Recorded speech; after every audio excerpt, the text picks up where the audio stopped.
ఇప్పుడు 2 రాష్ట్రాల్లో కూడా ఇటు కేసీఆర్ కావచ్చు, అటు వైఎస్ రాజశేఖర రెడ్డి గారు కావచ్చు, ఒక సొసైటీలో ఒక పేరు అంటే కింద స్థాయి నుంచి కొంచెం రాజకీయాల్లో నిలదొక్కుని వాళ్ళకంటూ ఒక గుర్తింపు తెచ్చుకున్నారు. సో వాళ్ళ పిల్లల విషయానికి వచ్చేసరికి ఈ విధంగా పదవుల కోసం, ఆస్తుల కోసం అంటే రిలేషన్ని, బ్లడ్ రిలేషన్ని కూడా కాదనుకునే పరిస్థితి.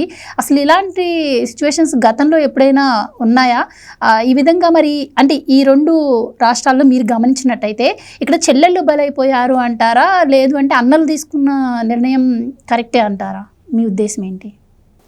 వ్యక్తులు వాళ్ళ ప్రైవేటు జీవితాలు వాళ్ళ సొంతం, పబ్లిక్లోకి వస్తే మరి నిలదీస్తారు, ప్రశ్నిస్తారు. ఇది పబ్లిక్ లైఫ్లో ఉన్న ఫ్యామిలీస్. ఇవి రాజకీయంలోకి వచ్చారు. ఇప్పుడు అటు కల్వకుంట్ల కుటుంబం, ఇటు వైఎస్ కుటుంబం. ఇది ఘర్ ఘర్కి కహాని అనుకుంటే కుదరదు. ఇదేంటిది? మీరు జగన్ గారికి కహాని, కేసీఆర్ గారికి కహాని ఇవాళ ప్రజలు ఎందుకు చర్చిస్తున్నారంటే మీరు పబ్లిక్ లైఫ్లో ఉన్నారు. జగన్మోహన్ రెడ్డి రాజకీయాల్లో రాలేదనుకో, ఆయన వ్యాపారంలో చెల్లికి మోసం చేసినా ఎవరు అడగరు, ఎవరు చర్చకు పెట్టరు. కేసీఆర్ అయినా అదే. ఇప్పుడు ఆయన కూతుర్ని కుటుంబం నుంచి వెళ్ళేశాడు అనుకో, ఇక్కడ సంబంధం లేదు. ఇప్పుడు వాళ్ళ పార్టీ నుంచి వెళ్ళేశాడు. అంటే ఒక రకంగా చెప్పాలంటే రాజశేఖర రెడ్డి చచ్చిపోయి బతికిపోయాడు, కేసీఆర్ బతికొండి చచ్చిపోతున్న పరిస్థితి అనమాట. అంటే నరకమే కదా. ఇక్కడ ఏంటి అంటే ఇప్పుడు కొడుకుల కోసం కూతుళ్ళని ఇవాళ రోడ్డు పాలు చేస్తారా?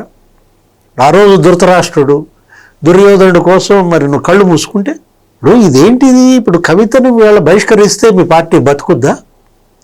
పార్టీ బతుకు కోసం కూతుర్ని బహిష్కరించావా? ఎలా చూడాలి? ఆమె అడిగే ప్రశ్నలకు సమాధానాలు చెప్పలేక ఈ బహిష్కరణ వేట.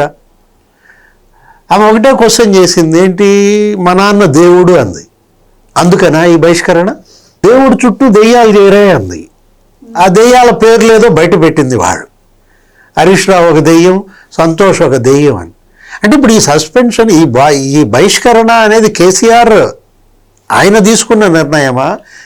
ఆ స్టాంప్ సమాధానం చెప్పాల్సింది ఎవరు? దేవుడు నోరు తెరవట్లా. దేవుడు అసలు ప్రెస్ మీట్ పెడతల్లా, బయటికి రావటల్లా. ఆయన అట్లా శిలలాగా ఉండిపోతే ఎలా? ఇది కొడుకు కూతురు పంచాయతీ. తండ్రి బతుకున్నాడు కదా, సెటిల్ చేసేసుకుంటే అయిపోతుంది. ఏంటి కూతురు కష్టం అని విచారించాడా కేసీఆర్? కొడుకు చేసిన అన్యాయం ఏంటి? అసలు ఢిల్లీలో ఏం జరిగింది? కవిత జైల్లో ఉన్నప్పుడు మనమేమనుకున్నాం, కేటీఆర్, హరీష్ రావు ఢిల్లీలో మకాం వేసి అబ్బా ఎంత ఇబ్బంది పడుతున్నారో, ఎంత ఆవేదన చెందుతున్నారో, ఆమెను బయటకు తీసుకురావడం కోసం ఎన్ని పాటలు పడుతున్నారో అనుకున్నాం. అసలు వీళ్ళ వల్లే ఆమె 5-6 నెలలు లోపల ఉందా, లేకపోతే 53 రోజుల్లో బయటకు వచ్చేసేదా? అనుమానం వ్యక్తం. ఇప్పుడు ఇవన్నీ బయటకు రావాలి. ఇప్పుడు ఇవాళ కవిత ప్రెస్ మీట్ పెట్టి మొత్తం ఓపెన్ అయితే ఇంటి గుట్టు దేనికి చేటు, లంకకి చేటు. ఇప్పుడు విభీషణుడు, రావణాసురుడు ఏదో చరిత్ర ఏదో మనం పురాణాల్లో చదువుకున్నాం. ఇవాళ ఈ కల్వకుంట్ల ఇంటి గుట్టు తెలంగాణకి చేటు అవుతుందా? వైఎస్ ఇంటి గుట్టు ఇవాళ మరి వైఎస్ఆర్ కాంగ్రెస్ పార్టీకి చేటు అయిందా? అక్కడేంటి షర్మిల, ఆమె ఒక ఏ టైంకి వచ్చి నివాళులు అర్పిస్తుందో ముందే చెప్పాలి. ఆ టైంకి ఈయన వెళ్ళడు. ఈ ఘాట్ దగ్గర ఇదో పెద్ద సినిమా. ఎప్పుడు జయంత్ వచ్చినా, ఎప్పుడు వర్ధంత్ వచ్చినా ఏంటిది? ఇప్పుడు పొద్దున వస్తే ఈయన సాయంత్రం వెళ్ళాడు. ఇంకా నయం, ఇప్పుడు పొద్దుననే వెళ్ళారు, 1 గంట అటో ఇటుగా. ఆ తల్లి నరకం చూస్తాను. ఒకటే మాట చెప్పింది, ఏమని? ఒక బిడ్డ ఇంకో బిడ్డకి అన్యాయం చేస్తే బాధిత బిడ్డకి అండగా ఉండటం నా ధర్మం అని ఆమె ఓపెన్ లెటర్ రాసింది కదా. ఇప్పుడు అన్యాయం చేసినాడు ఎవరు? జగన్మోహన్ రెడ్డి. బాధిత బిడ్డ ఎవరు? షర్మిల. ఇప్పుడు ఒకటి జగన్మోహన్ రెడ్డి, సత్యమూర్తి గారు ఒక మాట చెప్పారు, అధికారం వస్తే ప్రేమలు చచ్చిపోతాయా? బంధాలు దూరం అవుతాయా? ప్రజలకు మీరు ఇస్తున్న సందేశం ఏంటి? ఆ 2 కుటుంబాలు, 2 పార్టీల కార్యకర్తలకు ఇస్తున్న సందేశం ఏంటి? మీరు కూడా అమ్మ మీద కేసు వేయమని చెబుతున్నాడా జగన్మోహన్ రెడ్డి?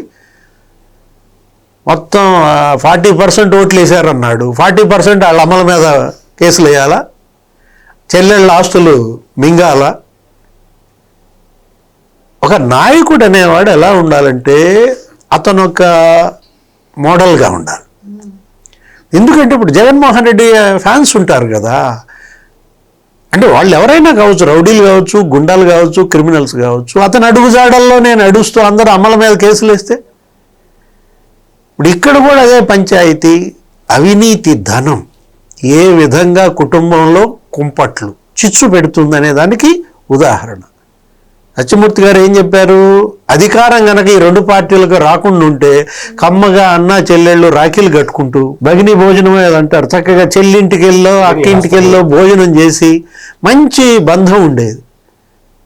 అధికారమే ఈ పార్టీలకి వాళ్ళ చేటుగా మారిందా? అవినీతే డబ్బు పిచ్చగా వచ్చి పడింది రెండు కుటుంబాలకి. ఎప్పుడైతే ఈయన 10 ఏళ్ళు అధికారంలో ఉన్నాడు, అతను 5 ఏళ్ళు అధికారంలో ఉన్నాడు. గమ్మత్తు ఏంటో తెలుసా? జగన్మోహన్ రెడ్డి మరి ఇంకా శాంతం అవ్వలేదు. మొక్కులు తీర్చుకోవడానికి జెరూసలం వెళ్తూనే విమానంలో పంచాయతీ పెట్టాడంట. ఏమని? అయ్యింది ఏదో అయిపోయింది, ఇప్పుడు నాన్న చచ్చిపోయి 10 ఏళ్ళు అవుతోంది, 5 ఏళ్ళు కలిసిమెలిసి ఉన్నాం పాప్స్ అంటాడా షర్మిల.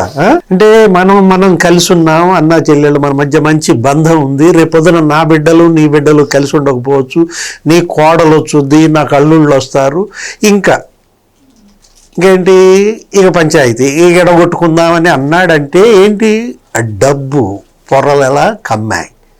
కళ్ళకి డబ్బు పొరలు కమ్మితే ఇవాళ పేగు బంధాలు తెగిపోతాయి, ఈ రక్త బంధాలు పలచనైపోతాయి. పేగు తెంచుకు పుట్టినాళ్ళమ్మ ఆ తల్లి నరకం చుట్టల్లా.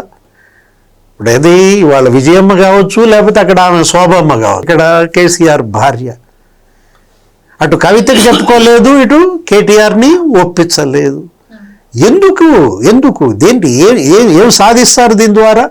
కవితని బహిష్కరించి ఆ బీఆర్ఎస్ పార్టీ బావుకునేదేంటి? దెయ్యాల పార్టీగా మారిందా బీఆర్ఎస్? ఇప్పుడు కాళేశ్వరం కమిషన్ స్పష్టంగా చెప్పింది. ఏమంది? హరీష్ రావు మరి ఎందుకని నెక్స్ట్ క్యాబినెట్లో లేడు? రెండోసారి ఆయన గవర్నమెంట్ ఫామ్ చేసినప్పుడు హరీష్ రావుని క్యాబినెట్లోకి తీసుకుపోవటానికి కారణం ఈ అవినీతి కుంభకోణం. నీటిపారుదల శాఖ ఇవ్వకుండా వేరే శాఖ ఇచ్చాడు. కారణం అతను మీద పడ్డ ఈ మరక అని ఎవరు చెప్తున్నారు? కవిత పీసీ ఘోష్ కమిషన్ ఏం చెప్పిందో కవిత కమిషన్ కూడా అదే చెప్తాను. ఏది? అవినీతి జరిగిన మాట వాస్తవం, కుంభకోణానికి పాల్పడ్డారు, 1,00,000 కోట్లు కొల్లగొట్టారు. కవిత కమిషన్ అంటే ఇది కాదు, కమిషన్ తనకి కమిషన్లు అందలేదన్న వాటాల కోసం కొట్టుకోవటమా? ప్రజల్లో చర్చ ఏది? ఒకటి మాత్రం కవిత బహిష్కరించడం ద్వారా బీఆర్ఎస్ తన గుంతతను తీసుకుంది. కోరి కవితతో తలగొక్కుంటున్నారు. కొరివితో తలగొక్కటం తీసి పక్కన పెట్టు, కవితతో తలగొక్కుంటే ఏం జరుగుద్దో రాబోయే రోజులే చూస్తారన్నమాట. Please subscribe to Leo news for more videos.